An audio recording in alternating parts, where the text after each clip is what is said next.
because because I tend to forget the recording is on or not. Okay, now share screen. Is the share screen option? Yeah. Screen and share.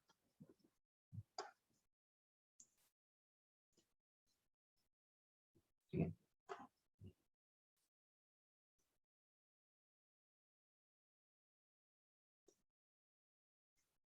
Oh.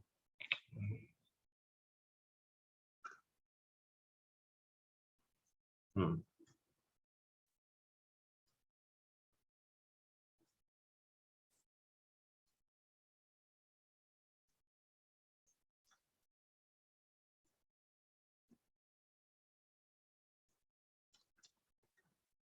So in the last class, we started maths, and in this class, we are going to look at microeconomics. So when it comes to the exams, micro is going to be the most interesting subject. All exams roughly ask 25 to 30% of micro. Okay, so comparatively, if I say the syllabus of micro as a subset of the entire syllabus is, let's say, 25%, and they ask 25% out of it. So which is good. I mean, you're getting proportionate results to whatever we are studying. So I've broken down the entire micro into 5 topics. So 6 topics. We're going to start with consumer theory. So this is going to be the first stop in which we are going to look at how the consumer's demand function is formed. Okay, so that's going to be the main thing, the demand function. Then we are going to look at producer theory, in which we are going to see how how is producers marginal cost function formed. This is going to be a primary thing. We are going to look at a lot of different angles, but the main thing that we are going to draw from consumer theory is demand function. Main thing we are going to draw from producer theory is marginal cost function. The third topic is going to be game theory. Game theory technically is a topic from maths, not from economics. This is game theory is something which is applied in a lot of social fields. It's just strategic decision making. Okay, so this is just strategic decision making.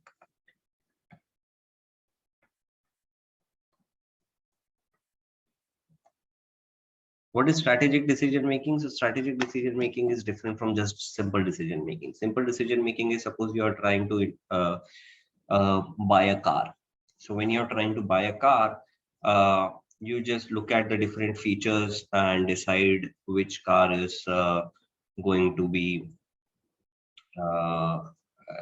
which car is the most suited to your return. So there's nothing which other people are doing that's going to affect your decision. Okay, so other people's decision is not going to affect your decision. But strategic decision making is, you can imagine when you're investing in, let's say, some cryptocurrency, all right? So everybody understands that none of the cryptocurrencies right now have any fundamental value to themselves, because nobody's accepting it. Everything is speculation. So you want to purchase a cryptocurrency which other people are also purchasing, because then the value shoots up and then you get profits out of it. So that is strategic decision making. Strategic decision making is when you try to strategize your decision in the context of other people's decisions. So that is going to be game theory. So here, why do we need strategic decision making? We need it because there are multiple producers in the market. Okay, so a simple example is Flipkart and Amazon. Okay, so Flipkart and Amazon, they mostly have their sales, the Big Billion Day sale and the Great Indian Shopping Festival. So they are mostly scheduled around the same time. Okay, so that's a strategy. So you choose a timing. The choosing of a timing is the strategy with these different firms, e-commerce platforms use. So that is the strategy. So what kind of strategy? So is going to optimize. So if Flipkart were not present, then whatever Amazon did would have been a different thing. But when Flipkart is present, then deciding what you want to do is going to be different. So that is strategic decision making. It's going to be very interesting, but game theory also happens to be the most difficult chapter in economics, in microeconomics at least. After that, we'll come back into the realm of economics, microeconomics. This is like maths. We come back and we look at partial equilibrium. So in partial equilibrium, we say that demand for a good is equal to supply for a good. So demand equals to supply for some good I. So this is basically the market clearing condition for some good that we are going to look at. So how does a market clear? The next thing is the final thing in this series is going to be general equilibrium. Now, general equilibrium is basically demand equals to supply for all goods. Okay, so most of you would have heard of Adam Smith. So Adam Smith made this statement about the invisible hand, and he said that everybody should just go for their private utility maximization. He did not say these terms. He said like everybody is just self-centered, selfish gains are what's motivating people, and decisions taken for their own self-interest actually lead the economy to an efficient outcome, right? So that is what Adam Smith said. He never proved this thing. Okay, so Adam Smith never proved the invisible hand thing. Adam Smith just made it a statement and he left it at that. The entire journey from consumer theory to general equilibrium is a journey to basically prove the invisible hand theory. Okay, so what is the invisible hand theory? Invisible hand theory is basically saying that people can look to their private interest. Okay, so firms should only try to maximize profit, and individuals should only try to maximize utility. And in the process, what happens is that the economy leads to an efficient outcome. So we'll look at, when we look at general equilibrium, we'll basically be looking at what is efficiency? What is efficiency? Adam Smith did not even define efficiency. He just said कि efficient हो जाएगा. We had to define it on ourselves, and then we have to prove कि हाँ efficient हो भी रहा है. So we'll define what is efficiency and then see how efficiency is reached. But obviously, it's a very broad topic, general equilibrium. We are going to look at it only a very small, narrow subset of general equilibrium, and it's called an exchange economy.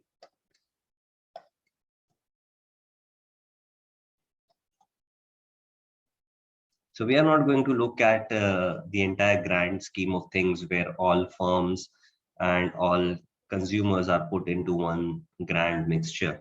We are just going to look at a very isolated sort of a situation where there are only two consumers, no production is happening and everything. The complicated cases which Arrow and others had proved is something that you will do at your master's level. Okay, so that is not asked in exam, so you will not even fret about it. You will learn it eventually. So this is going to be the thing. The sixth thing that we study is market failures, which basically contains things like public goods and externalities. Okay, so this is going to be the plan for microeconomics. And yeah, if I talk about the topics which are more popular, these three topics are more popular for the exams, but we are going to spend a lot of time in consumer theory because that is the basic. Okay, so if our basics are strong, we'll definitely be very good at handling the more complicated things. So now let us start with consumer theory. Okay, so in consumer theory, we basically, in economics in general, we have two types of agents, consumers and producers. So in the first few lectures, we'll just look at the consumer side.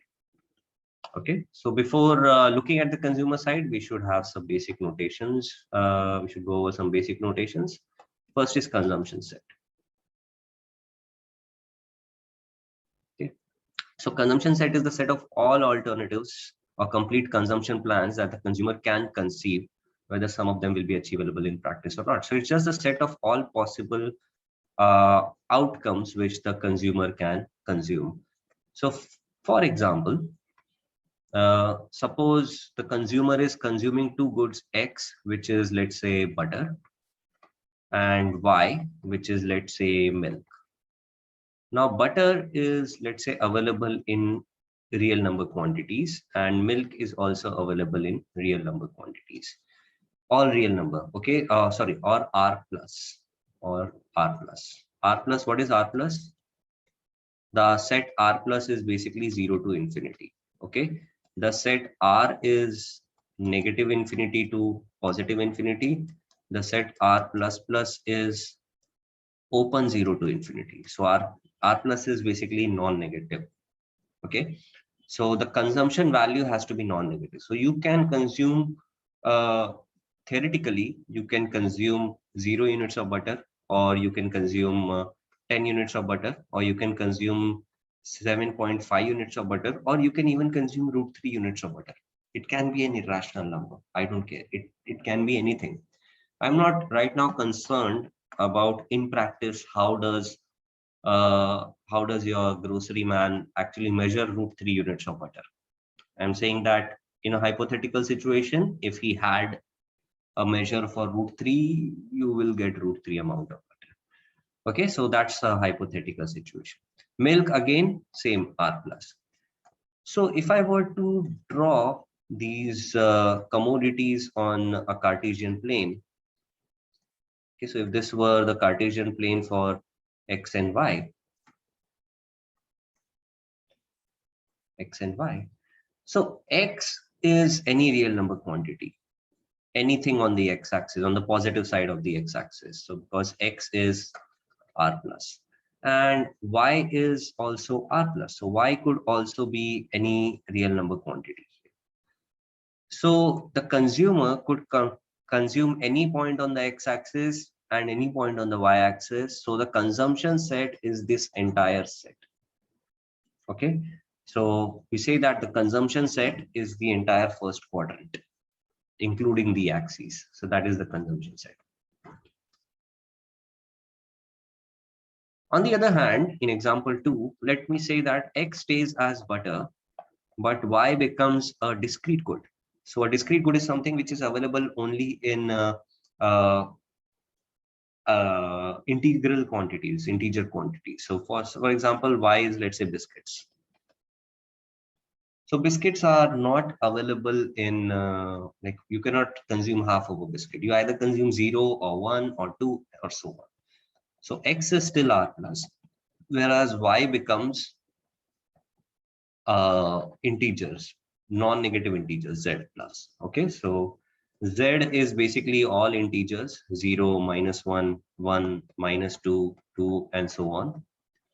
Okay, Z plus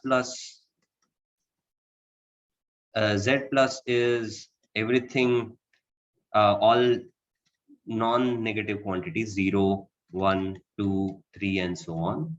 And Z plus is, you even remove 0, so just positive integers. Okay, so biscuits is available in Z plus quantities. So now what happens is that your X-axis, any point is feasible, but on the Y-axis, only the real number quantities are feasible now. Okay. So the consumption set, what it looks like is these horizontal lines.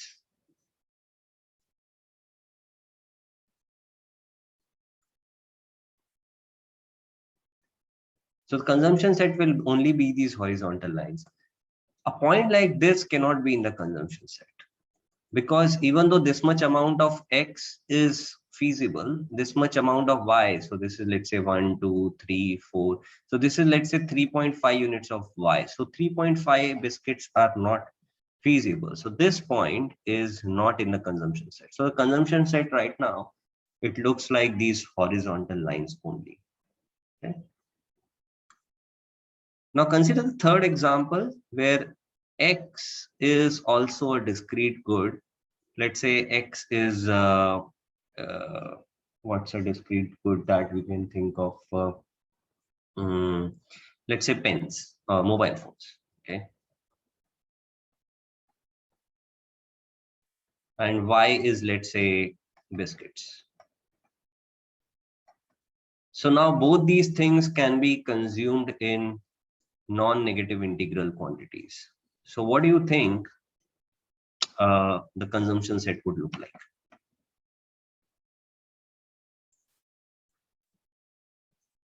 So points. Very good, Kanishka. Yes.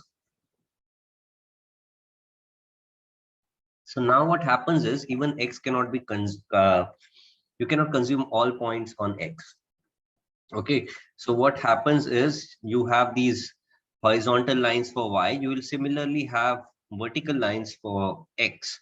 So you will have corresponding to different integral quantities. You will have vertical lines here. And it is on the intersection of these different vertical lines that you can now lie. Okay, so only these integral quantities can now be consumed, nothing else. Okay. So that's about consumption set. So in most practice, we'll be talking about goods which are perfectly divisible. So we'll see words like perfectly divisible. So perfectly divisible means that you assume that it comes from the set R plus. Okay. So in general, unless the examiner clearly states that you consider the good as discrete, you will not assume it to be discrete.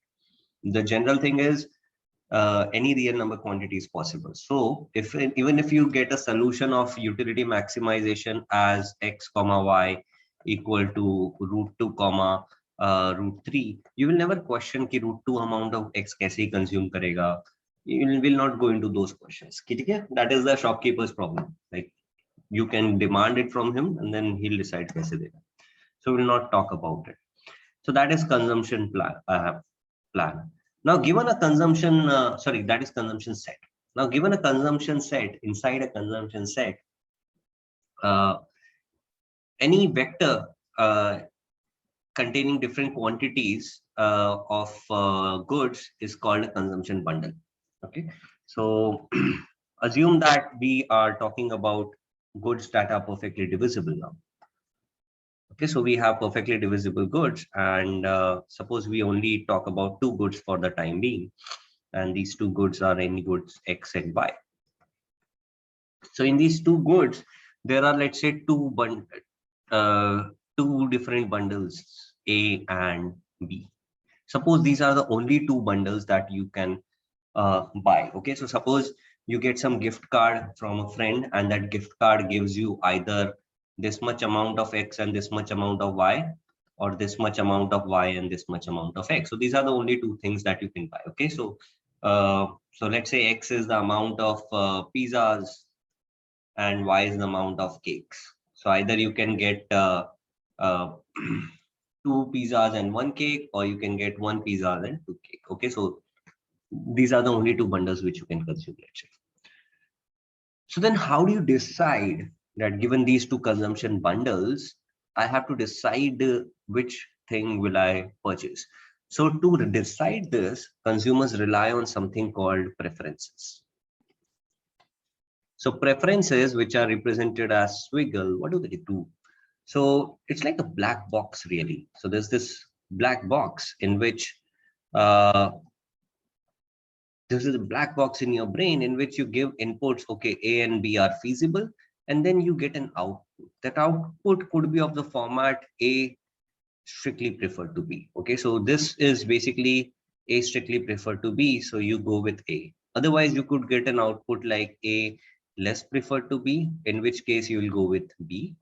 or you could get an output like A indifferent to B, in which case you will get A/B. Or you could also get an output which we don't usually talk about. I don't know. Okay, suppose you go to a Serbian restaurant, you see a lot of things on the menu A and B, but you have no clue what are those different things. So at that position, you are definitely lost. Like which bundle would you purchase? So it is possible that you have never tried those things beforehand. So that is a possibility. So these are the four different outcomes which your brain can report to you once you see two different options. So right now we are only considering two options, A and B. Okay, we are keeping things very simple, just two options in front of you. So you can get one of these things as the outcome. Now, if you say, so this is how decision is being made in real life. So we are going to discount this situation happening. We generally say, okay, we are only going to consider situations right now in which consumer knows what he likes. Okay, so he's not indecisive. He can be indifferent, but he cannot be indecisive. Okay, so this is indifference. This is indifference. Okay, this A question mark B, this is indecisiveness.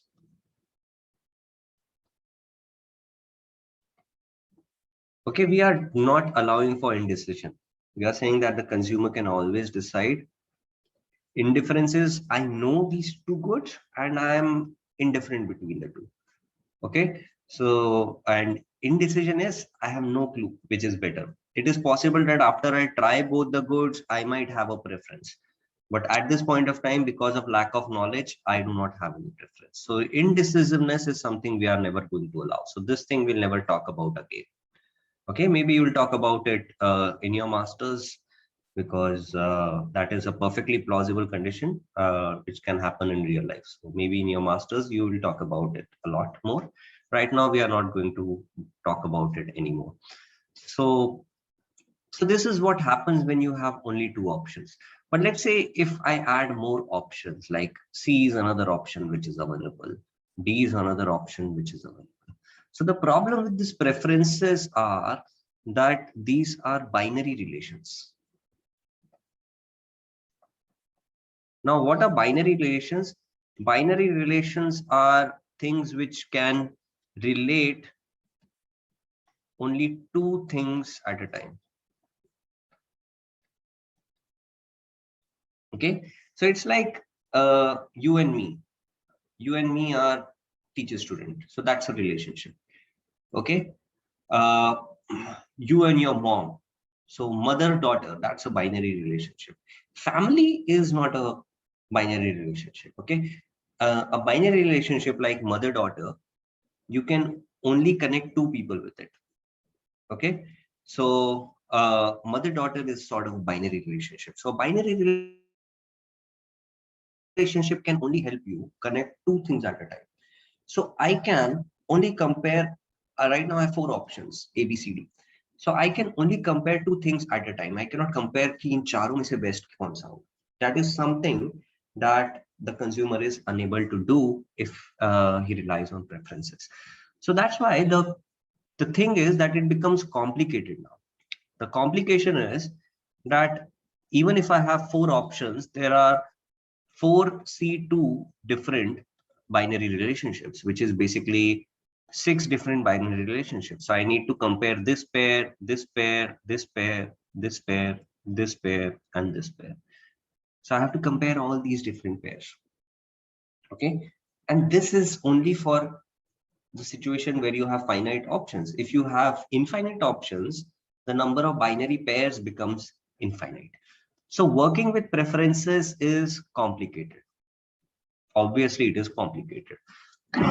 So I don't want to work with preferences. What I want is some sort of a function which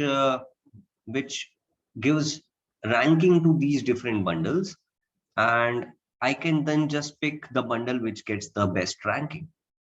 Okay, so to get a sense of this, the best example for what we need to do right now is the job which entrance exams do.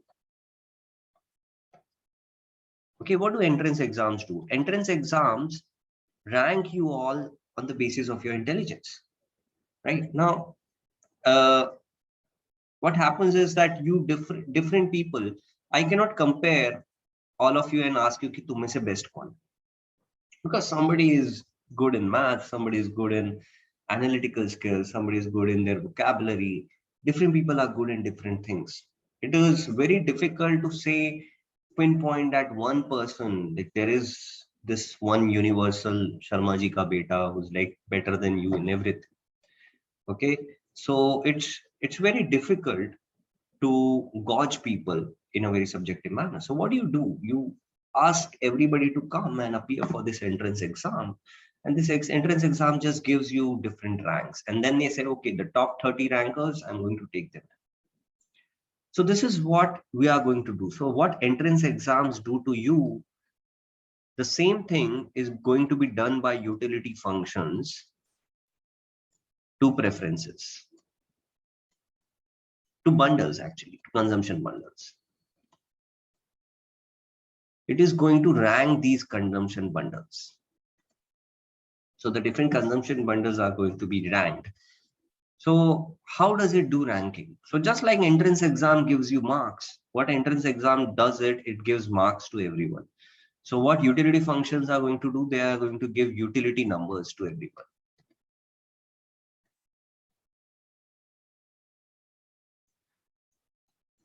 Okay, but the catch here is that not all preferences can be subjected to this utility functions.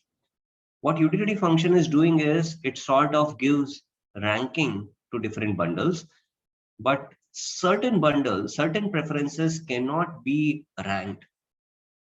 Okay, so why cannot they be ranked? So what are the conditions which are required for my preferences to be able to be represented by utility functions or utility numbers? Okay. So let us look at these properties which are required. So there are three properties really which preferences need to obey in order to be represented by a utility function. So the first property is completeness. What is completeness? So completeness says that given any two bundles A and B, you should always either prefer A or always prefer B, or you should be indifferent between A and B. So the indecisiveness is sort of thrown away. Okay, and also it is uh, doing away with this randomization that sometimes you prefer A over B, sometimes you prefer B over A. Okay, now sometimes you ask, so if I go to a restaurant and I order pizza someday and I order burger some other day, so does it mean that my preferences are not complete? And that is not true. Your preferences are, you cannot compare a pizza on Monday with a pizza on Tuesday. Okay, why can't I compare them? Because suppose it's a rainy day, you'd like to have something hot. So you like a hot tea or a hot coffee on a rainy day or a winter day. But if it is too hot outside, you might like a lassi or a chach. So depending on time, in different times, different goods are different. Okay, so a pizza on a day that you feel like eating a pizza is different from a pizza on a day that you feel like eating a burger. So that is not completeness. That is not a violation of completeness. A violation of completeness is wherein you are indecisive. So that would be a violation of completeness. Like I told you, you go to a Serbian restaurant, you see things on menu, you have no clue what it's all about. So you cannot compare between two different dishes. So that is a violation of completeness. So in that case, ranking cannot happen because you actually have no idea what is better. The next is transitivity. So transitivity is the second property which needs to be obeyed. So what does transitivity say? Transitivity says that if you like A to B and you like B to C, then you like A to C. Okay, so So now that you can understand these symbols, I hope you can appreciate why we had that first lecture where we were talking about symbols. Uh, because now I don't need to write everything in words. I can just use symbols. So if A is strictly preferred to B and B strictly preferred to C, then A strictly preferred to C. Now this might seem very obvious. Ki, yaar, ye to hoga hi na. Like, what is the big deal? This should be true always. Now, so let me give you an example where transitivity is not true. The example is rock, paper, scissors. Okay, so I hope you know the rock, paper, scissors game. So between rock and paper, so it's like rock can break scissors, scissors can cut paper, and paper can wrap rock. Okay, so that's rock, paper, scissors. It's basically a two-player game in which people simultaneously, with a show of hand, pick either rock or paper or scissors. If they pick the same thing, they play again. If they pick two different things, then depending on what choices they made, the winner is decided. So between rock and paper, what is more preferable?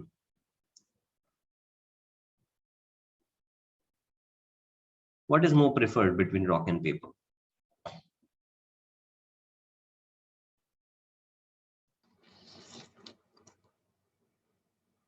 Somebody? Should I ask it to someone? Yeah. So paper. Very good. Yeah. Paper is more preferred between rock and paper. Okay. And between paper and scissors? Scissors. Scissors, right? So if I were to apply transitivity here, what I would get is rock is preferred to paper, paper preferred to scissors. So rock is less preferred to paper, paper is less preferred to scissors. So rock should be less preferred to scissors. But in reality, what happens is that rock beats scissors. Okay, so if transitivity were true, this would have been true, but actually this is wrong. So rock, paper, scissors is an example of preferences on a set of bundles where transitivity is not true. So you cannot represent the preferences of rock, paper, scissors with the help of a utility function. Right? So that's the moral of the story. So it is sometimes possible that you will not be able to rank these bundles and then rank these bundles and pick the best amongst them. That is not always possible. So transitivity is a real problem. The next thing, the next property which needs to be obeyed is continuity. So the problem with continuity is that if you prefer A to B, so suppose in any consumption set, there are, let's say, bundles A and B, and you prefer A to B. A is preferred to B. Then any small deviation from A, so suppose you build a circle around A and pick any other bundle around here, A prime, then A prime should also be strictly preferred to B. So small deviations should not lead to opposite result. Thoda sa change ho gaya and suddenly the ranking has changed. So A is right now, A is more preferred to B, but you move a little bit away from it and suddenly the new bundle A prime is now more preferred to B. Okay, so this is continuity. We'll talk about continuity and the formal definition and everything when we deal with lexicographic preferences in general equilibrium. So lexicographic preferences, they do not obey continuity. So because they don't continuity, they cannot be represented by utility functions. So that's why lexicographic preferences for a while became the hot thing, because if you cannot convert them into utility function, you cannot do all your calculus on it. Okay, so once you convert anything to a function, uske baad it's like algorithm hai. Differentiate karo, MRS equals to price ratio and everything. So Lagrange laga do. So you know the steps after that. But if you cannot convert it into a utility function, then everything has to be solved analytically. So that's why lexicographic preferences became famous. But I'll give you an example so that you can relate to it.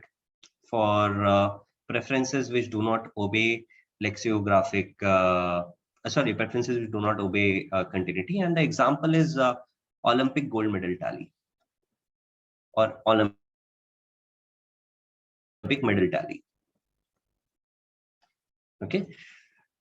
So suppose we consider two countries whose gold, silver, and bronze rankings look like this. So for country 1 and for country 2. So suppose country 1 has one gold, uh, 0 silvers, and 10 bronze medals. And country 2 has 0 gold, 1 silver, and 0 bronze medals.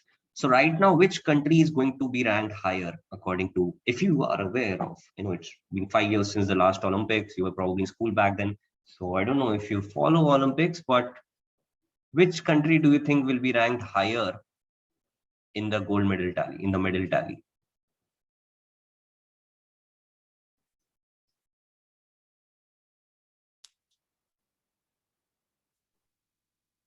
Anyone? Anyone remotely interested in sports here?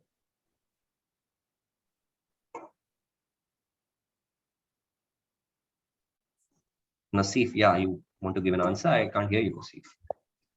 Sir, C1. C1, yeah, C1. Country 1 is going to be higher because it has more gold medals. So simply on the account of more gold medals, country 1 is going to be higher. But suppose there's some next sport which happens and country 2 wins a gold medal. So what happens now is that the gold medals are same. Silver medals may country 2 is higher now. So even though it has no bronze medal, now country 2 is going to be ranked higher. So just a small difference makes a jump in your ranking. So that is an example of preferences which are not continuous. Okay, so we'll talk more about it in detail when we reach general equilibrium. We'll do all the formal definitions. Right now, we do not have the mathematical tools also to understand it. But that is the intuition of continuity, that if A is preferred to B, then any small deviations from A should also be preferred to B.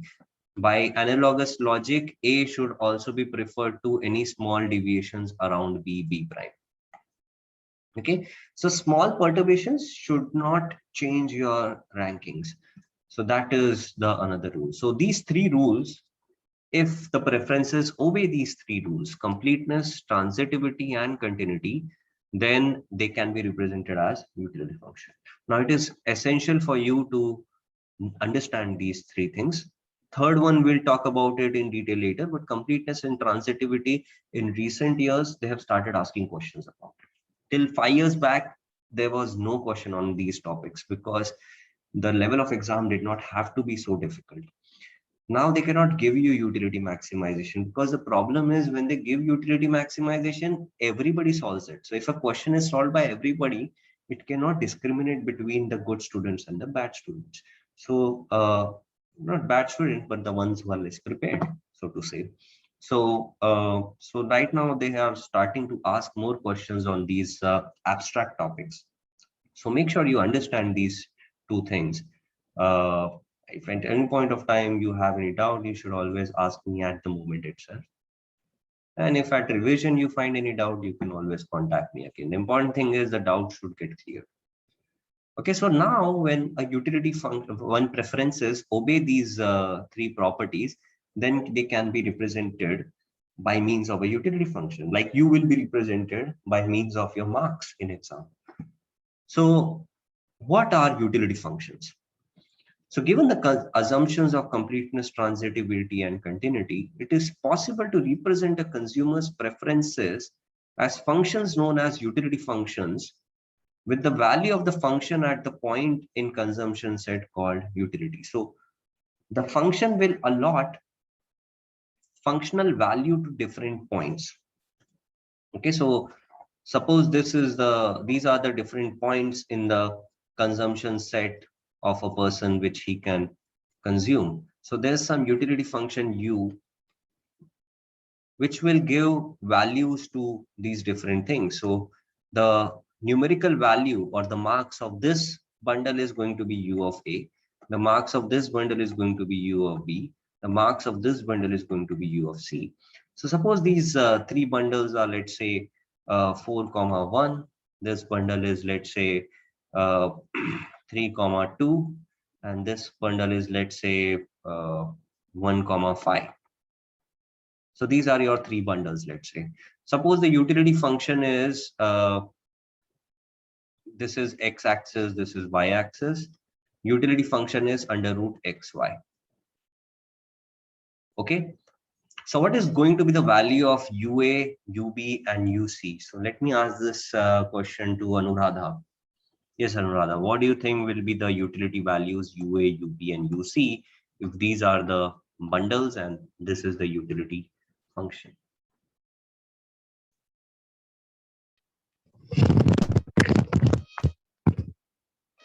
Sir, bundle A will 5 Very good.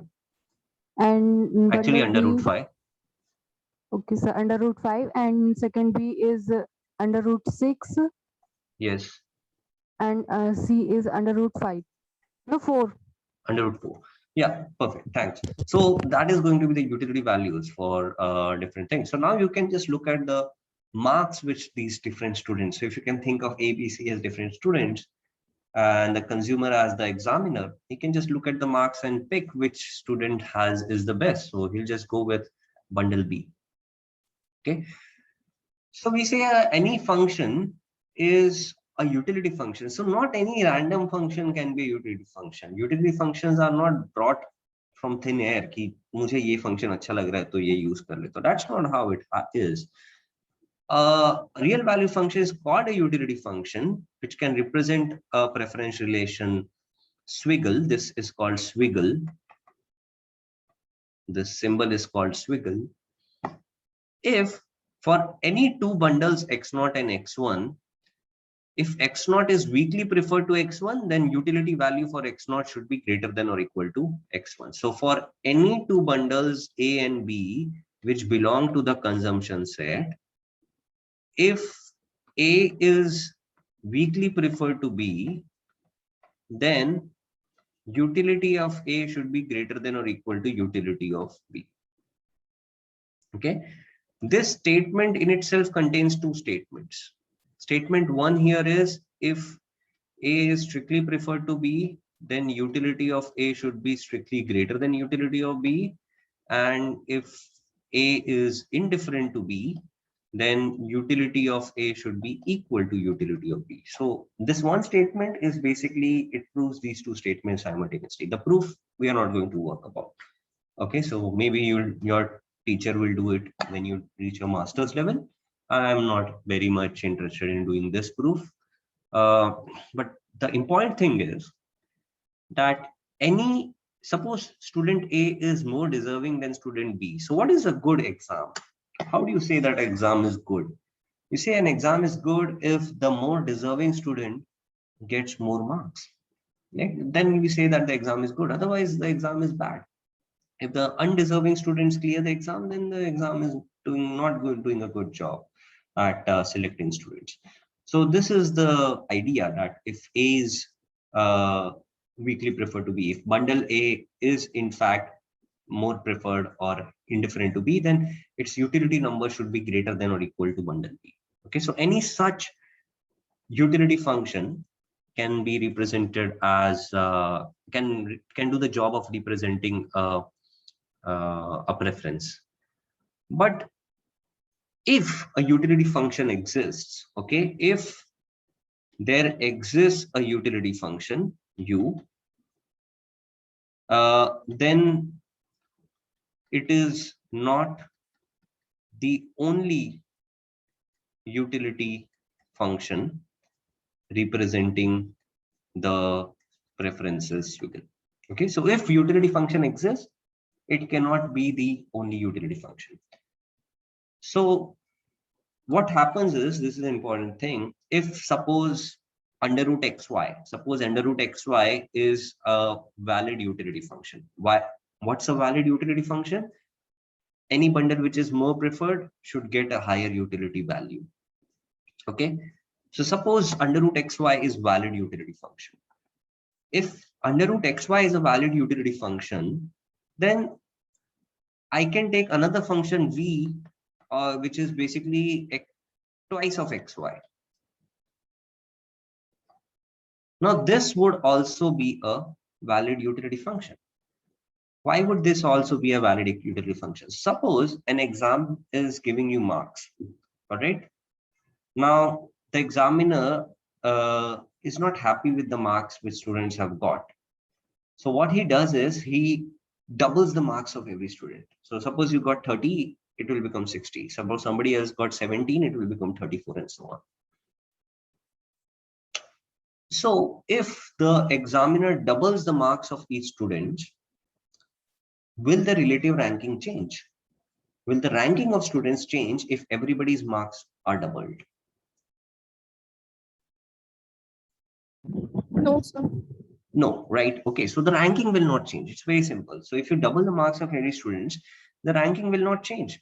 So this is what will happen. So if you twice everybody's marks, it's a monotonic transformation. Everybody's marks becomes twice of what it was earlier.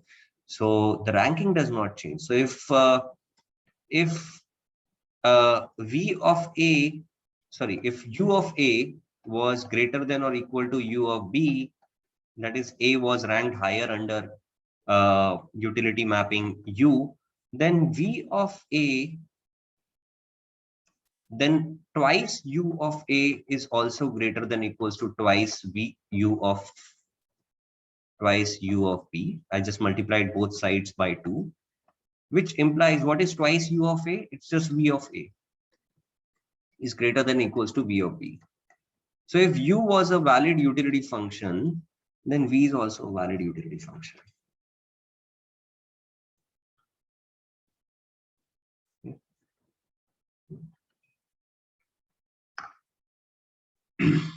Okay, so this is what a monotonic transformation is.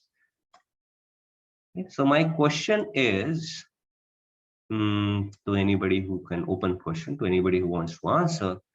If u is a valid utility function, if u equals to under root xy is a valid utility function, then is w, which is under root xy plus 2, is this thing also a valid utility function?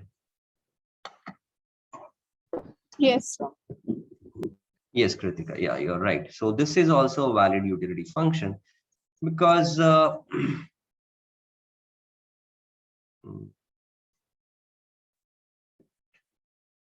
yeah, this thing is also a valid utility function because if you give 2 grace marks to everybody, the ranking does not change. Okay, ranking will not change if you give 2 grace marks to everyone. So ranking remains same. Okay, so by similar logic, you can show that if UA is greater than UB, then UA plus 2 is going to be greater than UB plus 2. So UA plus 2 is nothing but W of A greater than equals to W of B. Okay. My third question, again, an open question. So if you don't participate at all, I will pick you and ask you a question. So it's better to give an answer when you know the answer. Okay, so utility function z, which is under root xy minus 10, is this thing going to be a valid utility function?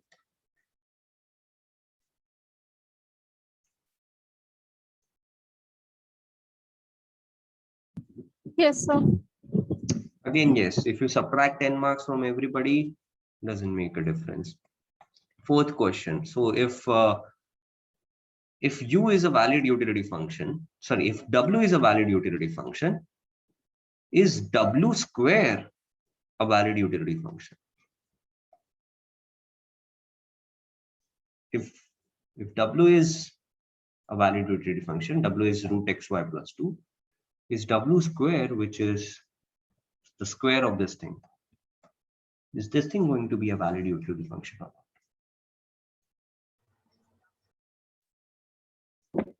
No, sir. No? Okay. Anybody else wants to give a different answer to that?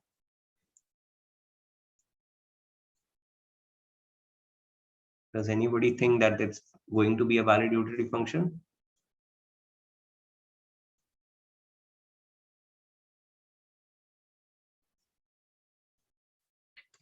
Okay, you can always prove it. Okay, so if W is a utility function and you have bundles A weakly preferred to B, then what will happen is W of A should be greater than or equal to W of B, which implies that W of A plus 2 should be greater than or equal to W of B plus 2. And then when I square it, I would get W of A plus 2 whole square should be greater than or equals to W of B plus 2 whole square. Okay, and this is just my function W square. Okay, W square function is just WA plus 2 whole square. So if A was more preferred to B, then W square function ke under A ka marks will be greater than B ka marks. So that solves. So this is also a valid utility function. Okay. Next question, is Z square a valid utility function? I can ask this question to Excuse me, sir. yeah, Kritika. Sir, I have a doubt. Yeah. So, we are saying that WA plus 2 is greater than WB plus 2. So, Yeah. WB plus 2 can also be a negative number. Like, Very it good can question. be WA plus So 2 can be 4 and WB plus 2 can be minus 6. So, if we square it, then the yeah, it's it a will very be good less. question, Kritika. But let me go back to this under root thing. So under root is basically a function which always gives a positive output. Okay. So if I say what is 4 to power minus 4 to power half, 4 to power half could be plus 2 or it could be minus 2. But under root 4 is specifically defined to give me only a positive output. So under root 4 will always be just 2. Okay, so 4 to power half can be both plus minus 2 because plus 2 square is also 4 and minus 2 square is also 4. But under root 4 is defined specifically in math to give always a positive output. Okay, so that's why we say under root xy. So, Okay, it's like, so since under root xy is positive, under root xy plus 2 will also be always positive. So both these sides are always positive. so actually I'm getting a little confused. Like, power half and under root are same. So, like, No, till in now they maths were same. also. From today in your life, they are going to be different. And that's what I'm saying. Nobody taught Okay. you this because at this till this point of time, nobody cared. But now we'll start caring about it. So under root is something I'll talk about tomorrow as well when I talk about one-to-one functions. So what happens is if I take x to power half, this is not a one-to-one function because 4 to power half can give 2 outputs. So it's not a function at all. For something to be a function, for any input, I should get a unique output, right? So if I put 4 here, I get 2 outputs. So it's not a function. So x to power half is not a function, but under root x is a function because it is specifically defined that under root x is basically modulus of x to power half. Okay. Okay, sir. Thank you, So sir. this is the definition. But you raise a very important topic which should probably go ahead in answering this part which I just asked. But if somebody other than Kritika can step in, please. If z, which is under root xy minus 10, was a valid utility function, will z square be a valid utility function?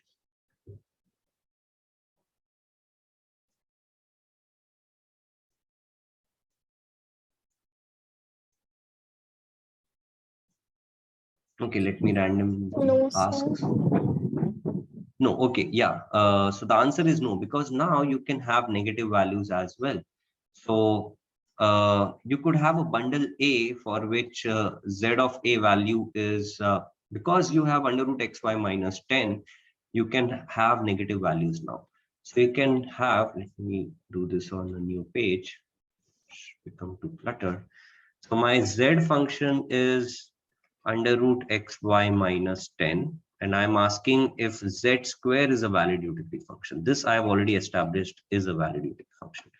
So suppose Z of bundle A is minus 3 and Z of bundle B is, let's say, minus 5. So obviously minus 3 is greater than minus 5. So A is more preferred to B. But Z square of A will basically be 9 and Z square of B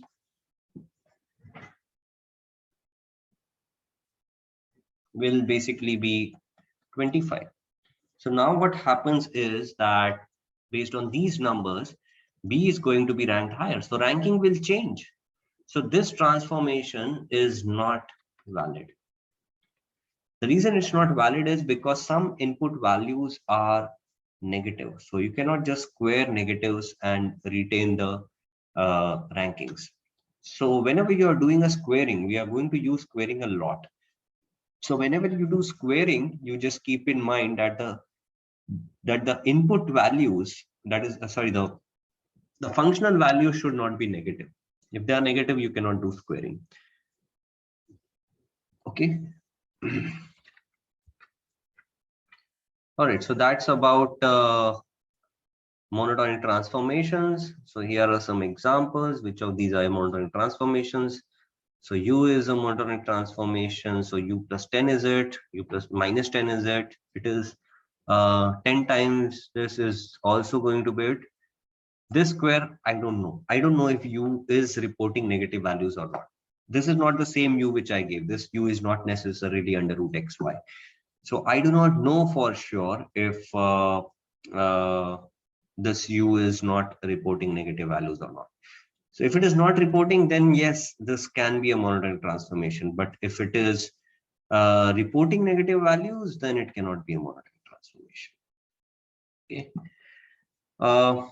Next topic is convexity. This is again a very important topic, but we'll deal with it in a separate lecture in the latter part of our real analysis. This is one of the last topics we'll do, because to understand convexity, we have to first understand a lot of different concepts in maths. But I'll give you a working definition of convexity. So, so this property says that if preferences are convex, then what happens? If preferences are convex, then utility function is quasi-concave. Okay. So here I'm defining two new concepts. What is the meaning of preferences being convex? I know the meaning of a one-dimensional function being convex. That is just double derivative being negative. Double derivative, sorry, positive. Double derivative positive, it is convex. Double derivative negative, it is concave. But these are preferences. These are not functions. So there's no double derivative possible here. So what is the definition of convexity of preferences? So there are very complicated definitions which we'll look at later on, but a working definition that I will give you right now is that preferences are convex if given any two bundles A and B which are indifferent, a convex combination of these two bundles, TA plus 1 minus TB, this should be strictly preferred to both A and preferred to B. This is, in a way, I can call this as law of averages.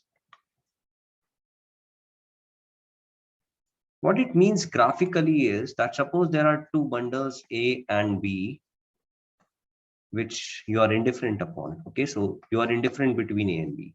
Now, if I connect these two bundles with a line segment and I give you any bundle here C, or it could be here D, or it could be here E, all these bundles are going to be strictly preferred to both A and B. So anything in between, anything between two indifferent bundles has to be strictly more preferred. Okay, so that is convexity of preferences. Now, what is quasi-concavity of a function? We know concavity, we know convexity. Quasi-concavity is a new thing. I don't know what is quasi-concavity. So we say that a function is quasi-concave if given a function f is quasi-concave if given points A and B such that f of A is equals to f of B. So you have any two points at which the function takes equal values. Then for all C equals to TA plus 1 minus T times B, for any point C such that T belongs to 0, say 1. So any point C, so this is again a convex combination of A and B. So if I connect A and B with the line segment, then I take any point C on this line segment, then f of C should be greater than f of A and it should be greater than f of B. Okay, so now we can look at these two things, these two definitions. What convexity says is if A and B are indifferent, all points in between should be more preferred. What quasi-concavity of function says is that if A and B have the same marks, then everybody in between should have higher marks. So it is the same thing, right? If C is more preferred, then it should have a higher marks. It should have higher marks, right? So these are two concepts, but they are saying the same thing. All right. So, but the important thing to remember here is that convexity of function implies convexity of preferences implies quasi-concavity of function. It is not convexity of preferences implying convexity of utility function. Okay, so this thing is very important, that preferences are convex, but utility function is quasi-concave. So these are some very small things jiske upar ek question they can ask you. And it's nothing to solve, you just need to remember it's one of those things. We'll deal with the more complicated definitions of all these things, the mathematical things and proofs later on when we are sufficiently equipped. But right now, this is just a working definition, which says that averages are better. So if I give you A and B, you would say, don't give me option between A and B, just give me something in between D. I'll be happier. Okay, so that is the law of averages, which is basically convexity. Okay, next up we have indifference curves. So indifference curves are basically the set of all points at which the consumer is equally well off. So you fix any utility level and you just highlight all the points at that utility level. So suppose your utility function is under root xy and you fix utility level equals to 2. So there are going to be different points at utility level 2. There's going to be the point 4, 1. There's going to be a point 2, 2. There's going to be another point 1, 4. So these are all points where the utility level is 2. So there'll be actually a infinite number of such points at which utility becomes 2. So it's going to be a infinite set. So for different utility levels, you'll have different indifference curves. So you can have utility level of 4. So this will have another utility, another curve like this, in which you'll have points like 16, 1, 4, 4, 1, 16, and so on. So you'll have different points here. You'll also have 2, 8 here. Here you'll have 8, 2. So you'll have different utility, different curves corresponding to different utility levels. Okay. Now what happens to indifference curves when you do a monotonic transformation. So suppose you square this thing. So instead of using utility function root xy, you use the utility function xy. So what will happen is this curve will remain as it is, but initially this curve was corresponding to utility level 2. Now it will correspond to utility level 4. So the curves do not shift. Okay, so when you do a monotonic transformation, the curves don't shift. The valuation of the curves or the utility level of the curve changes. Okay, the set is this itself. This set will remain an indifference curve. The indifference curve will remain here. It's just that initially its utility level was 2, now its utility level will be 4. It's not that this curve will now shift here. This curve will remain as it is, this curve will remain as it is. It is just their utility values which will change.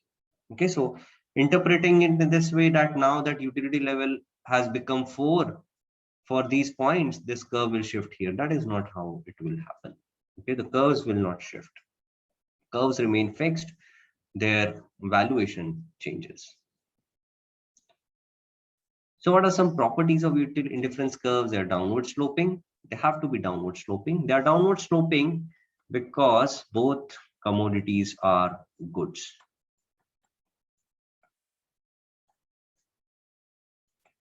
So what are goods? We use the word goods and commodities interchangeably, but they're not. Goods are commodities that you like more of. And the commodities that you do not like more of, they are called bads. Okay, so bads are commodities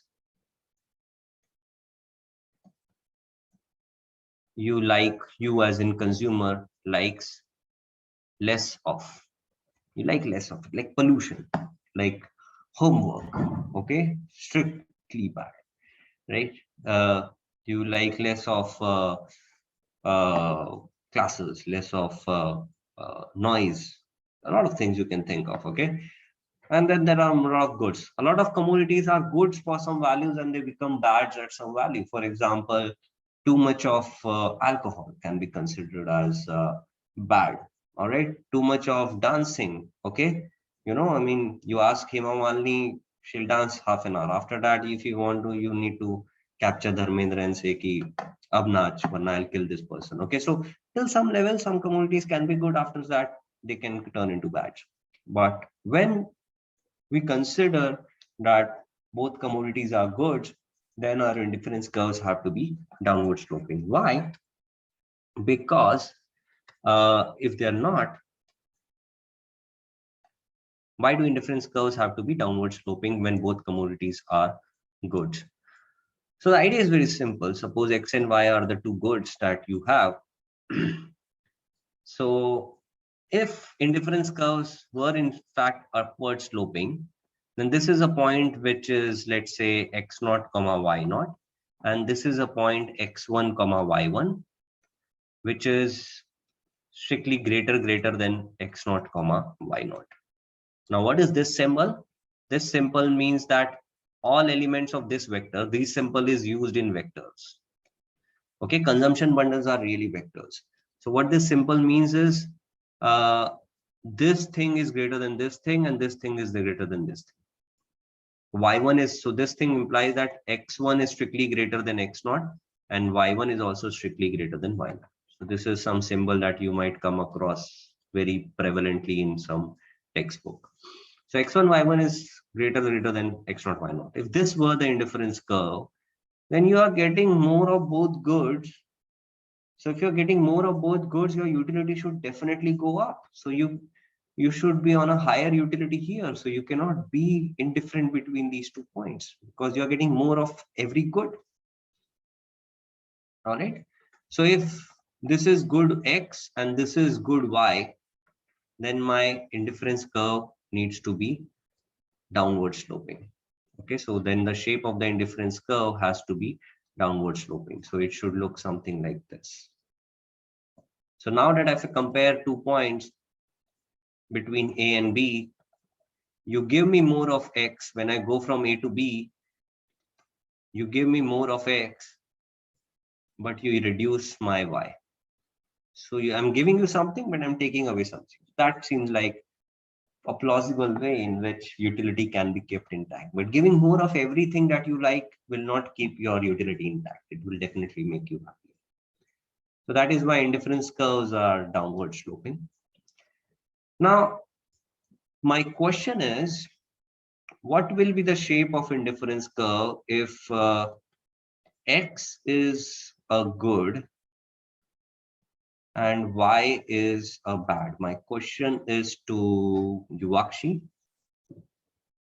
Yuvakshi, can you tell me if X is a good and Y is a bad, what would be the shape of indifference curves?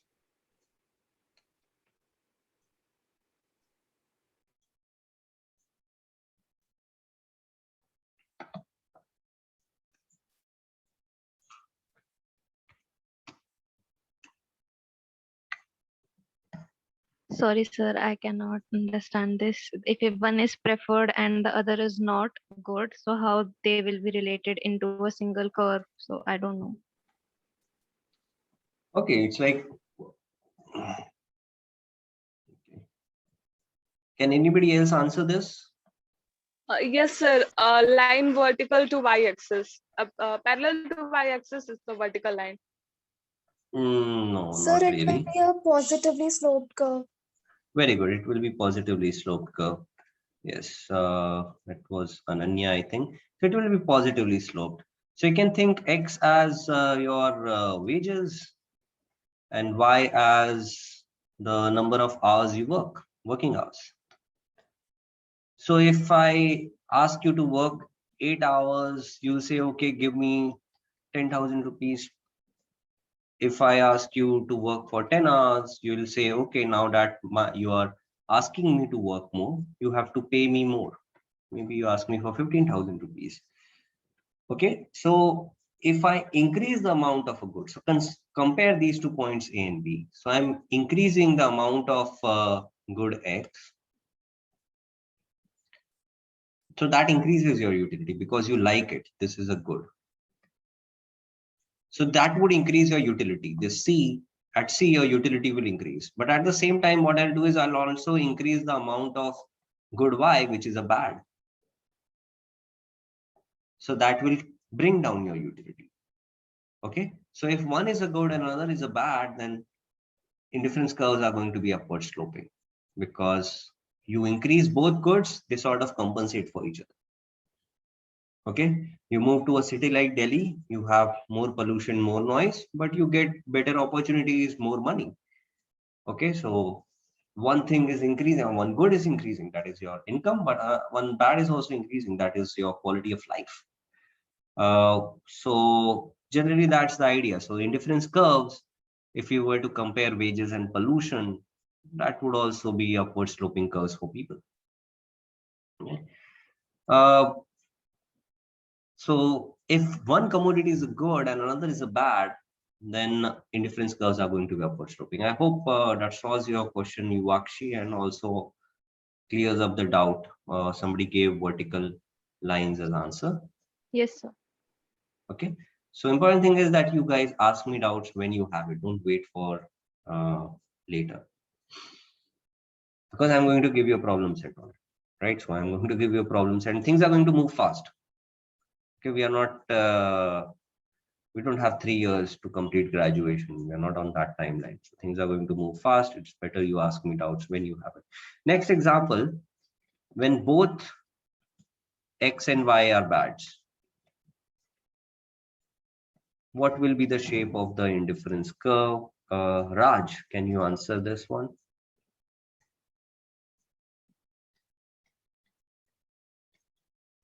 If both X and Y are bads. So it will be concave to the origin. The graph will be Just give me upward or downward sloping. Let us not focus on concavity. the downward sloping. Very good, Raj. It is going to be downward sloping. So X and Y are both bads in some sense. So, so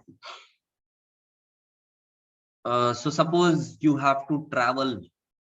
So X is the amount of distance you have to travel, and Y is the amount, the cost of traveling. These are both bads. You don't want more time to travel. You don't want to spend more traveling. So your indifference curves are mostly going to be downward sloping. Because why is it going to be downward sloping? Consider any 2 points A and B. So either you can take the metro. So this is basically your metro curve. Metro, sorry, not metro. This is your cab. Cab takes you less. Sorry, this is time. This should be time. Time and cost. So cab takes less of time but more of cost. B can be metro. Metro takes more of time but less of cost. So these things are mostly indifferent. If there was some other, if these were upward sloping, if it were upward sloping, what would be the problem? Okay, so if the indifference curve was, let's say, upward sloping. Okay, so there was some mode of communication, transportation. Suppose in a city like Delhi with too much traffic. Okay, which too much traffic. So this is on some route. This is the cab. Sorry, no. Wait. This is the cab. And this is the metro. So cab takes more time, charges you more, then definitely you cannot be indifferent between a cab and a metro. Right?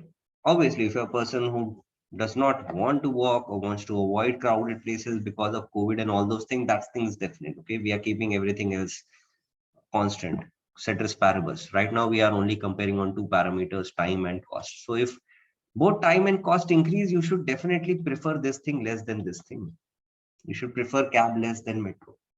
Okay, so maybe if you don't care about other things, you would actually do that. But obviously, there are other parameters. Cab gives you the luxury, the comfort, and all those things are also there, which we are not taking into account right now. So they cannot be upward sloping, so they have to be downward sloping. So when both are bads, even in that case, we are seeing downward sloping indifference curves like this. And when both are goods, even in that case, we are going to see downward sloping indifference curves like this. The difference is when both are goods, good 1, good Y, and good X. The difference is that when both are bad, then utility is increasing in this direction. The ideal would be a mode of transportation that is free and takes 0 time, like Star Trek, right? They can just beam you up anywhere. Okay, in a moment you can go from here to your college to Goa, and wherever you want to go. Okay, so that would be your utilities are increasing towards the origin, whereas when both are goods, then your utilities are increasing away from the origin. You like more of everything, so utilities are increasing in this direction. Concavity, convexity will not talk about right now. Okay, it could very well be like this. It could look like this, or they could look like straight lines. I'm not really interested in that. Okay, right now I'm only interested in if they're upward sloping and downward sloping. So that is the property of slope. The other is 1 through each point. You cannot have more than one indifference curve passing through any point. What happens when it does? So suppose these are 2 indifference curves of utility level U1 and U2 passing through the same point.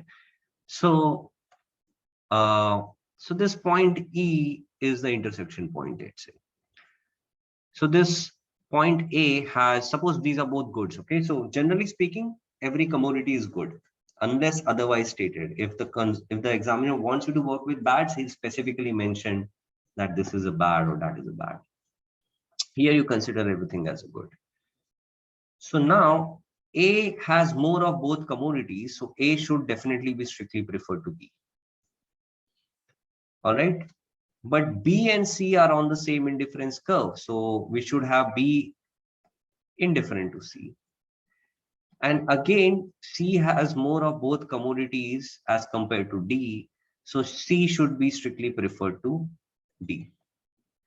Now applying transitivity here, I would get A preferred to B, B different to C, C preferred to D, so I should have A preferred to D.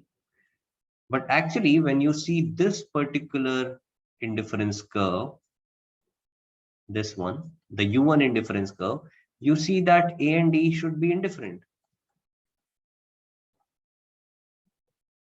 A and D need to be indifferent. So that is not happening. Okay, so these two things cannot be true simultaneously. So that's why you cannot have indifference curves which are intersecting. So indifference curves, they cannot intersect. So you'll have exactly one indifference curve passing through each point. You will not have multiple. They cannot even be tangent to each other. They cannot even be tangent to each other. Okay, now the next point is convexity. Again, this just says that if preferences are convex, then indifference curves are also convex. Now, what is the meaning of a curve being convex? What is the meaning of a convexity of a curve? So any curve is convex if you connect any 2 points on the curve, the line segment lies above the curve. So you remember we say a function like x square is convex, right? We used to say x square is convex. What does x square look like? X square looks like this. You connect any 2 points on the x square curve, it lies above the curve. Any 2 points, wherever you connect them. So this is the curve x square being convex. So a curve is convex if any 2 line points on the curve, if they are connected by a line segment, the line segment should lie completely above the curve. So if you talk about this curve, this is not convex because if I connect these 2 points, it lies above the curve. But if I connect these 2 points, it lies below the curve. So this thing is not convex. Okay. So we say preferences are convex, then ICs are convex. Why? Because now if let's say A and B lie on the curve, if A and B are points lying on the curve, then because they lie on an indifference curve, you should have A indifferent to B. And because it is convex, all the points on the line segment should lie strictly above the curve. Now, if X and Y are both good, all points away from the origin are going to be a higher utility. So any point like C here is going to be strictly preferred to A and B. So convexity of indifference curves is same as convexity of preferences, which is saying the same thing. Okay, so convexity of preferences. So we have done 3 important properties today. And let me just recap these 3 properties. What are these 3 properties? So we said that convexity of preferences implies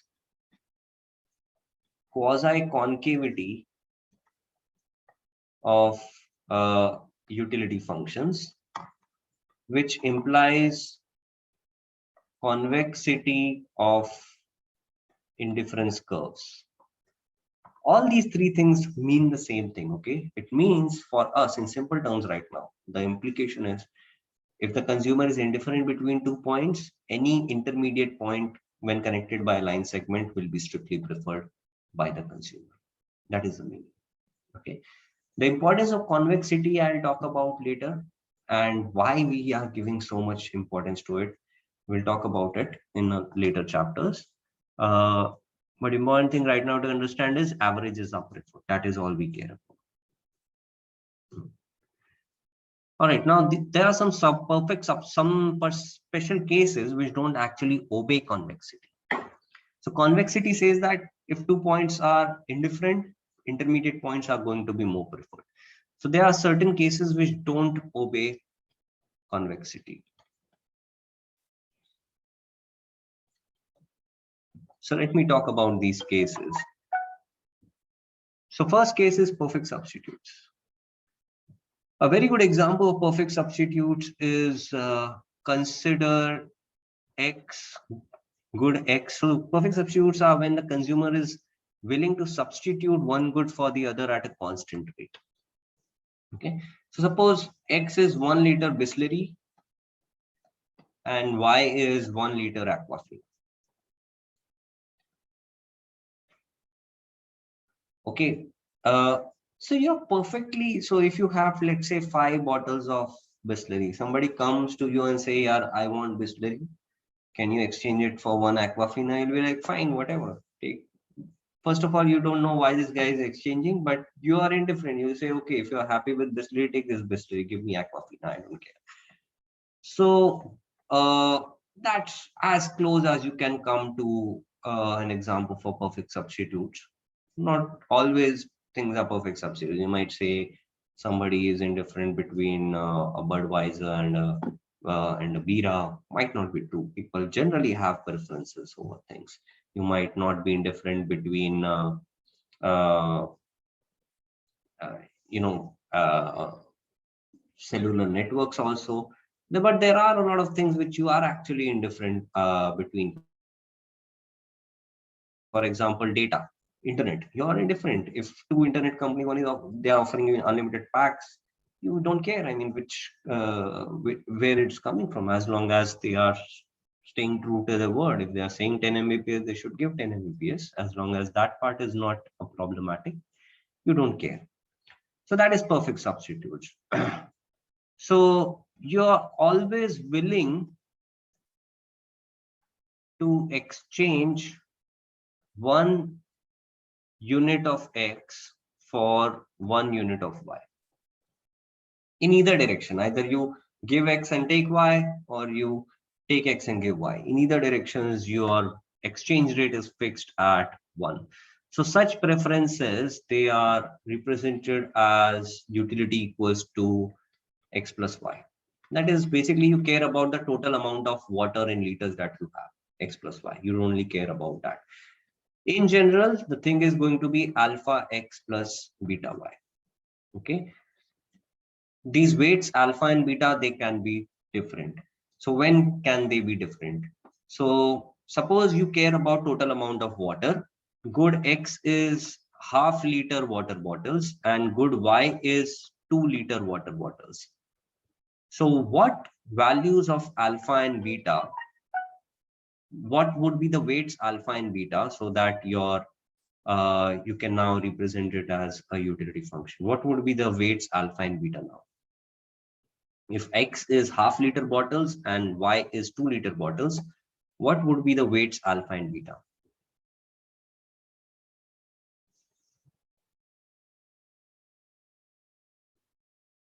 Who hasn't answered today? Trisha. How do you pronounce it? Is it Trisha or Trisha? So Trisha. Hi, Trisha. So what should be the weights alpha and beta? If you only care about the total amount of water, X is the number of half liter water bottles that you have. Y is the number of 2 liter water bottles that you have. So what values of alpha and beta will give the total amount of water that you have?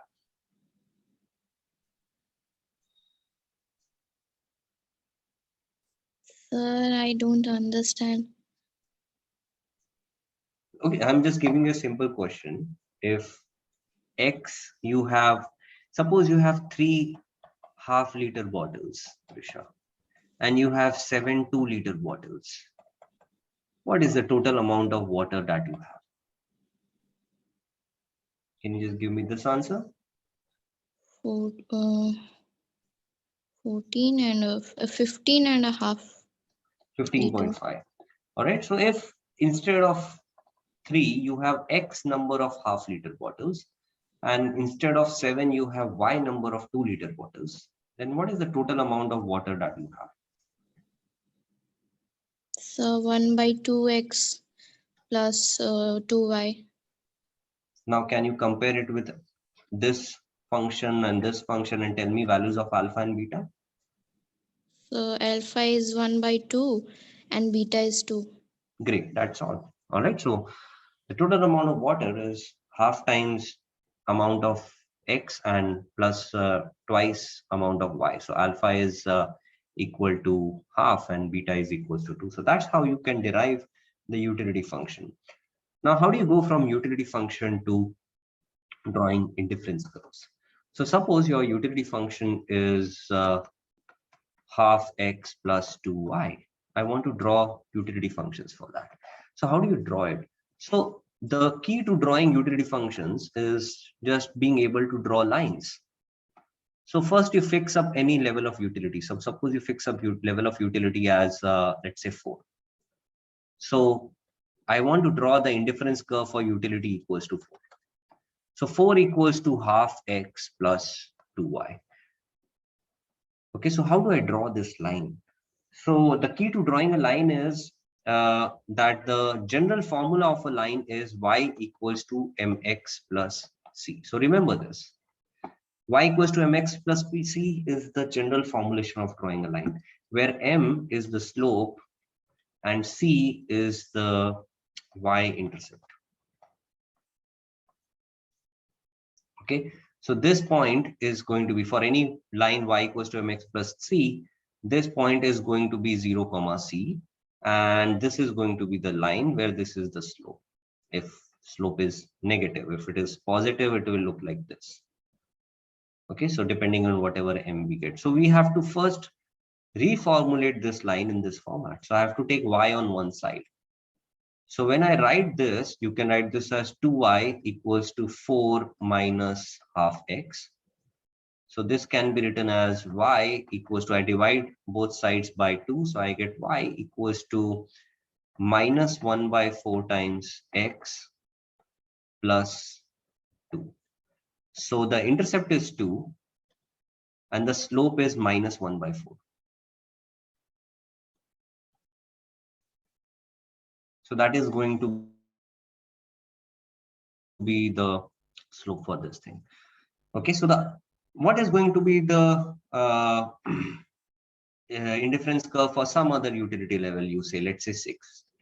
So for 6, this number is going to be 6. So this number is going to be 3. So it's going to be starting from here, but it's still going to be a similarly sloped line like this.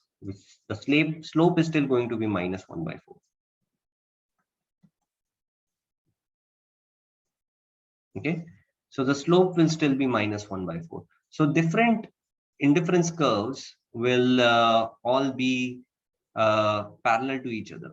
For different utility levels, they will all be parallel to each other. They'll all have the same slope. But suppose you have something. So these utilities curves have a slope equals to minus 1 by 4. Now, how does it compare to some other utility function? Let's say u equals to, let me draw it in black, u equals to x plus 2y. So suppose x was 1 liter bottles and y was 2 liter bottles. So you can resolve this as 2y equals to u minus x. I'm not putting any value for u now. So y equals to minus half times x plus u by 2. So u by 2 is just the intercept part, which is not really important. The important thing is this slope minus half. So minus half slopes are greater in magnitude, but they are still negative. So what they look like is, they look like these curves. They're going to be steeper than the curves which we have just drawn.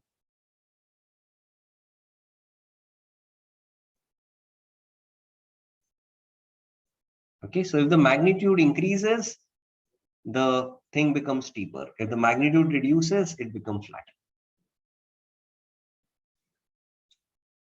Okay, so this is going to be the different cases depending on what your weights alpha and beta are. In general, if you have this format, then the slope is minus alpha by beta. That's the general slope. So that's your perfect substitutes case. Now let's look at perfect complements. So perfect complements are goods that are always consumed in pairs. So perfect substitutes is if you give away 1 unit of Aquafina bottle and you get back 1 liter of Bisleri bottle, you're indifferent. Okay, so these are substitutes. You can substitute one thing with the other. In complements, what happens is you bring them together and then you consume them. The best example is pairs of socks or pair of shoes. You always buy them in pairs. You cannot buy one shoe. Okay. So perfect complements are things which you consume in and it consumed together. For example, bread and butter. Okay, so if it is generally seen that if there's a shortage of bread in the market, or if bread consumption goes down, then butter consumption also goes down. Okay, so bread and butter or bread and eggs, these are very good sort of complements. So whenever there's a bird flu problem, what happens is that the sales of bread goes down, because of bird flu, people don't consume eggs, and the best thing that when people consume eggs with is bread omelette. Okay, so whenever there's bird flu happening, the stocks of bakeries goes down. Okay, so that is one weird connection, but that is logical considering that bread and eggs are perfect complements. So how is perfect complement utility function made? Okay, so suppose you like your bread omelette as, you consider a good omelette as one which has one egg omelette between two slices of bread. So suppose bread is the commodity B and omelette is the commodity O. So if this is your definition of a good omelette, okay, so suppose I give you 7 eggs and 10 slices of bread. So how many omelets would you be able to make? If you had 7 eggs and 10 slices of bread, and you only have an omelette with 2 slices of bread, 1 egg ka omelette bana ke you put between 2 slices. So how many omelette sandwiches would you be able to consider? 5. Very good. Because 7 eggs, they are good for 7 omelets. And 10 slices, they are good for 5 omelets. So once you have made 5 omelette sandwiches, you will run out of bread. So even though you have 2 eggs remaining, you cannot use them. So bread is one ingredient, omelette is another ingredient. So the number of omelettes that you can consume is minima of which of these ingredients run out first. So minima of 7 eggs. So minima of 7 eggs means 7 omelets, 10 slices means 5 omelets. Where 7 is basically number of eggs you have divided by the number of eggs required in 1 omelet. Okay, and this is number of eggs required in 1 omelet. And this is number of slices of bread you have divided by the number of slices required in each omelet.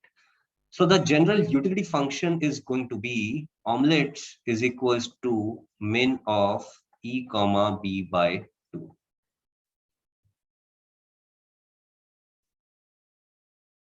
All right.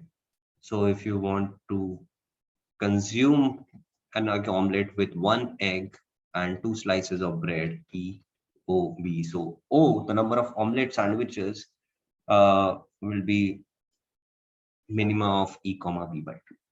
So now even if you change the numbers, you can always substitute it here and find out what that looks like. Now the question is, how do I make the indifference curves? So this part is tricky. You try to remember it as L-shaped curves, but let us go from scratch now.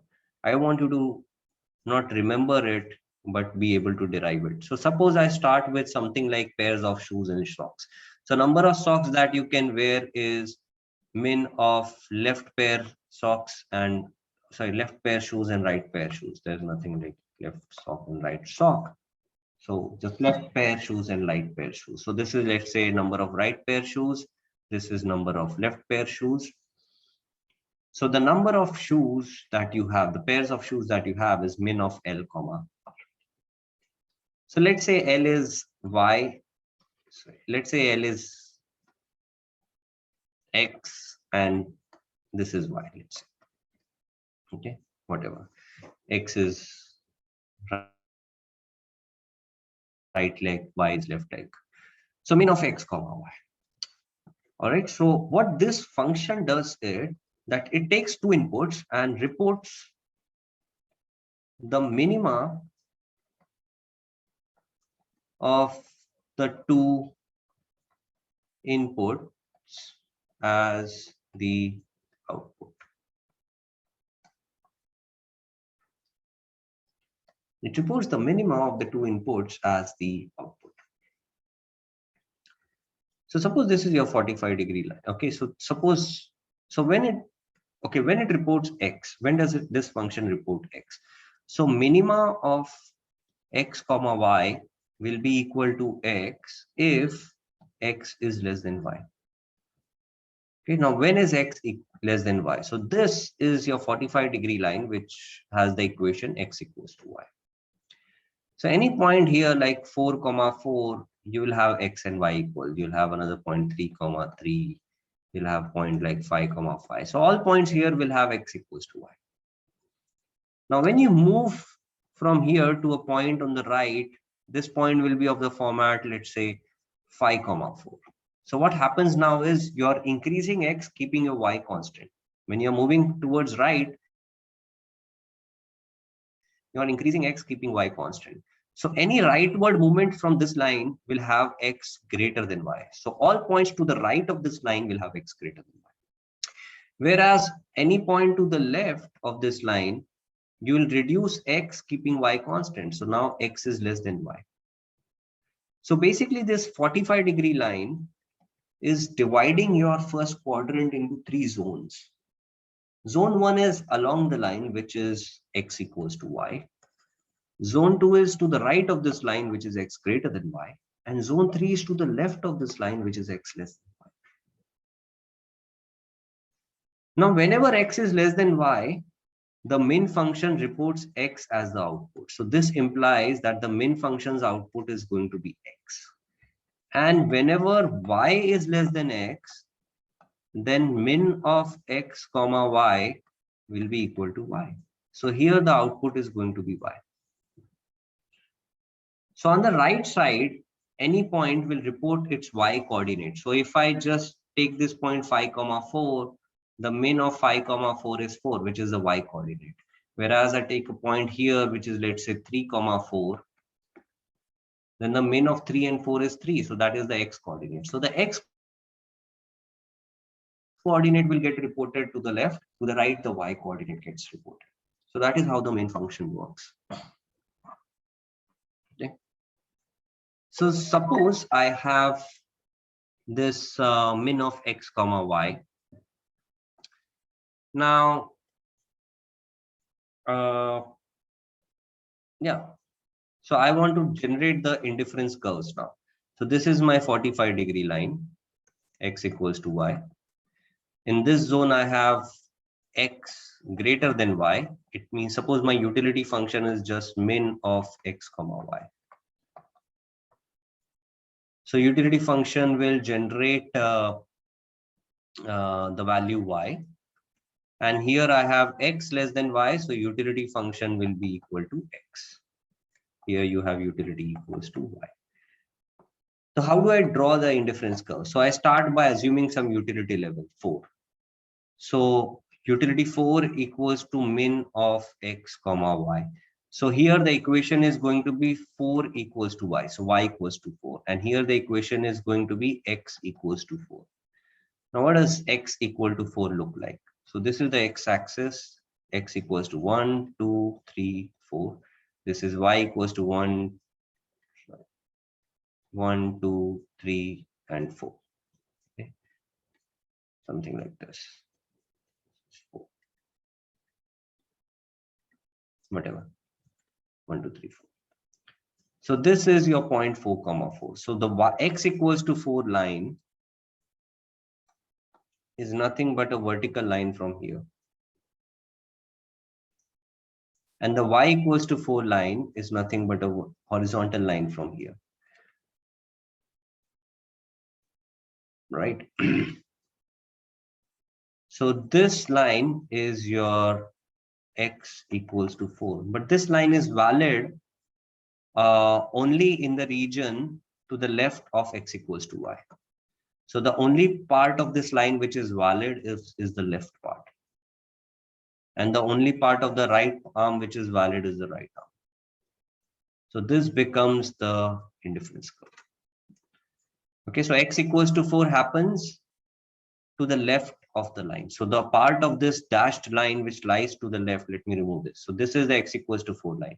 X equals to 4 happens only to the left of this line. So the section which lies to the left is valid. And yeah, y equals to 4 happens to the right of this line. You have y equals to 4. So this section will be the valid part of the indifference curve to the right. So the actual indifference curve which you have is this one, L-shaped curves. So similarly, you'll have the L-shaped curves. Okay, so these are going to be your L-shaped curves. So that's how you find your L-shaped curves. So let me do the example which I gave you before, example of eggs and omelets.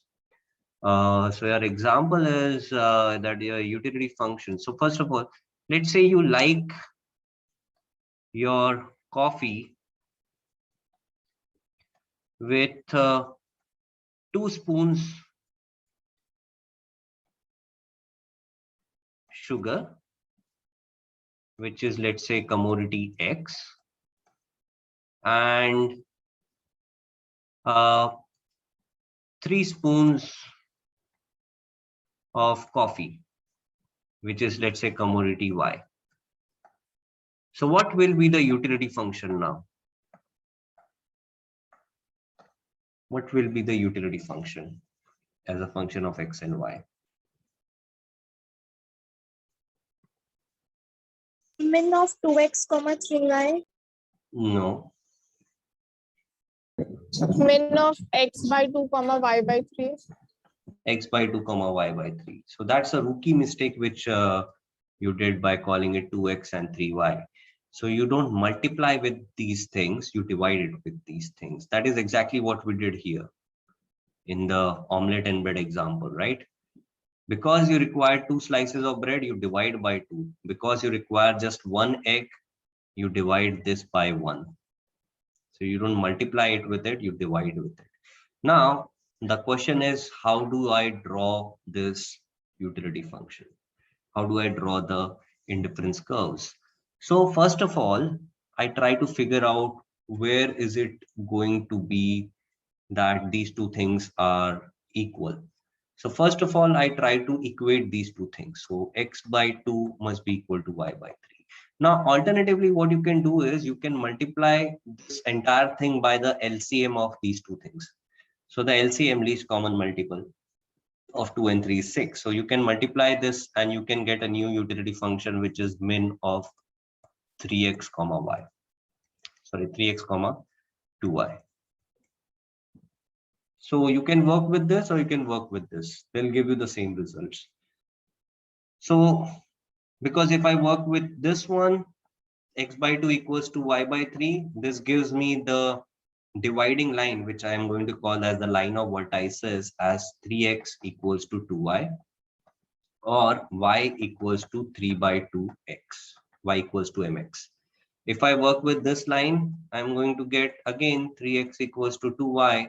So y equals to 3 by 2x. So first of all, what I'll do is I'll draw the y equals to 3 by 2x line on the Cartesian first quadrant. Okay, so let me draw the first quadrant. And on this quadrant, I draw this line, which is my y equals to 3 by 2x.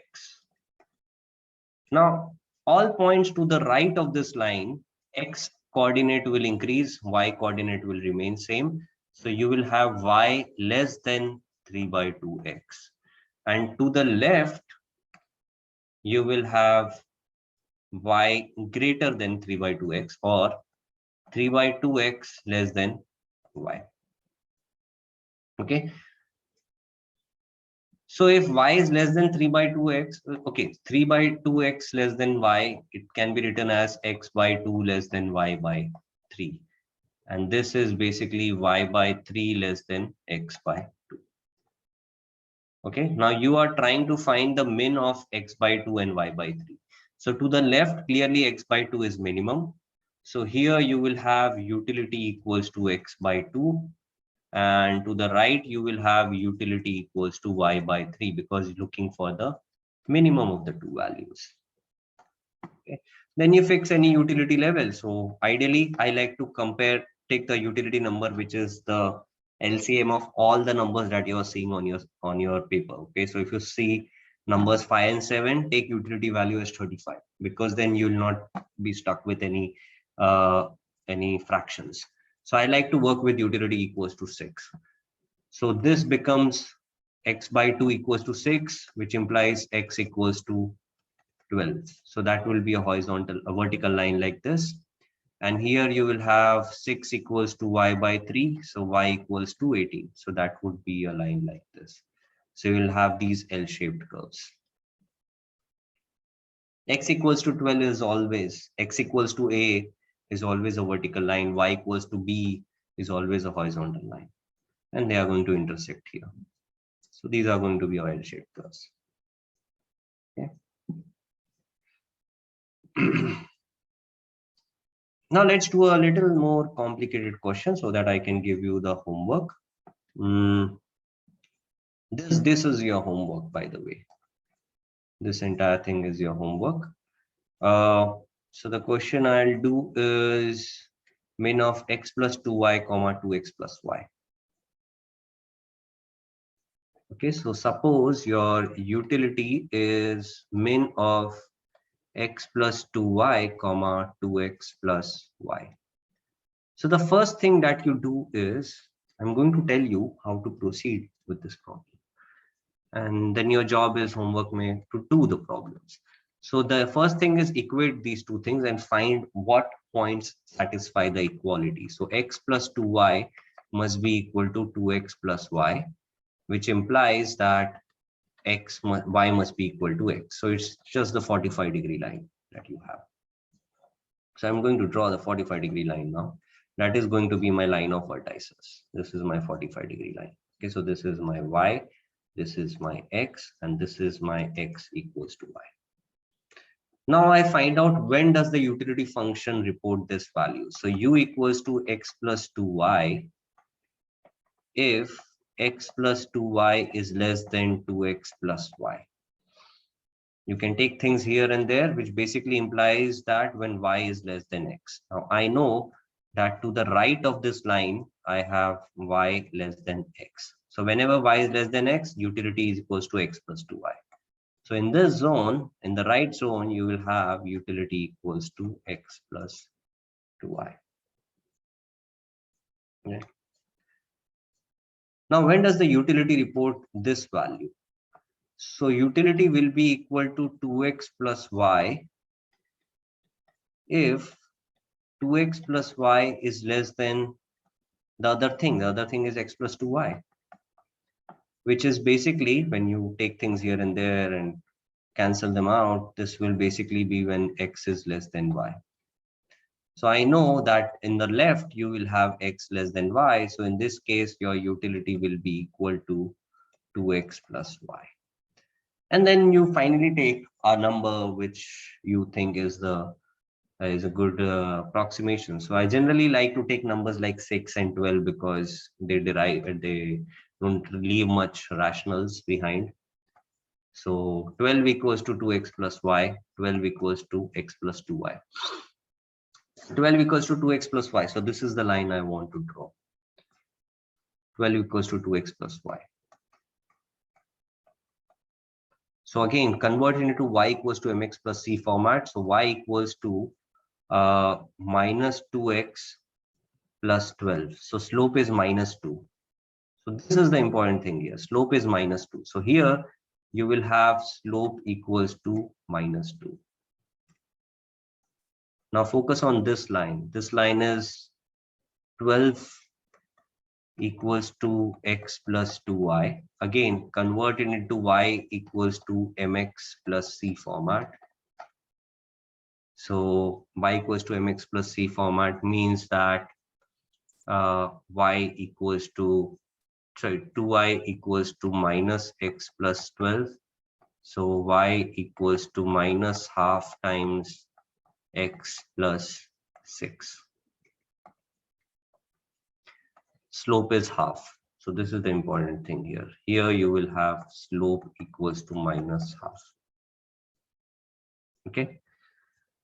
So finally, I have a slope 2 line here, and I have a slope minus half line here. So this is how my indifference curves will look.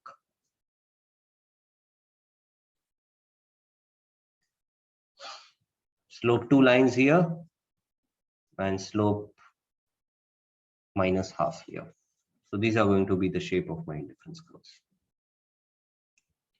So as you can see, there are a bunch of other problems here which you can work with. Right. I ideally wanted to do this topic on MRS as well, but I think I won't have time. It will take another 15-20 minutes to do this. In any case, these problems are the ones you have to do. Okay, you have to draw the indifference curves. You have to do chapters 3 and 4 from Halvarian. You have to read them. Then coming to problem sets, okay, where you can find Halvarian. If you in the study materials section, you go in this textbooks in microeconomics, you can find these 2 textbooks. So Halvarian is the one you are supposed to read. So do the topics. So after every X number of topics, I'll tell you which chapters to read. So read those topics on your own. If you have any doubts, you can ask in the next class. Coming to problem sets, go in problem sets, and then there's this chapter on preferences, which you can do. If you have some general idea of MRS, you can do it. I won't discuss it, but it's a huge problem set. So if you have time, you can maybe discuss, do it. If you want to move a little ahead, if you have time on your hands, maybe you can go into the video section of the application and watch the videos on MRS, and then you can attempt it. Okay, so it will take another half an hour or so to do those videos, and then you can do it. Okay, no need to do this one for now. You don't do this one for now. Okay, so chapter 3 preferences. Don't do chapter 2 right now. We are not on budget set. Okay, so I am following a streamline different from what Halvarian has done. So we won't go in the order which Varian is going. We'll go in the order in which Nicholson and Snyder is going. Okay, so that's going to be our homework, and I'll share another test by Wednesday. I've already shared one test with you guys. You will have till Sunday to appear for it, but I'll ideally recommend you to do it earlier because we are going to discuss it on Saturday. So once you give the test, you'll immediately be able to see the solutions. So you appear for the test, you see the solutions, and then if you have any doubts, then we can discuss it. So that's how it's going to be. For these problems which I just gave you, I think I have solutions for those as well. So I'll upload them in the study material section, the min-max problems. Okay, but I'll discuss them in detail. Don't worry about it. Even if you don't understand anything, I'll discuss them because these are important problems. So I'll discuss them in class. Okay. All right. So I'll leave you with that. You can do variant problems if you want, and you have to do these notebook problems which I'm giving you, and read those chapters which I mentioned. Okay. So I will see you guys on next Saturday. And in the meantime, if you get any doubts in the weekdays, you can always ping me. All right, so I'll end the lecture now. See you guys Saturday. Okay. Stop share.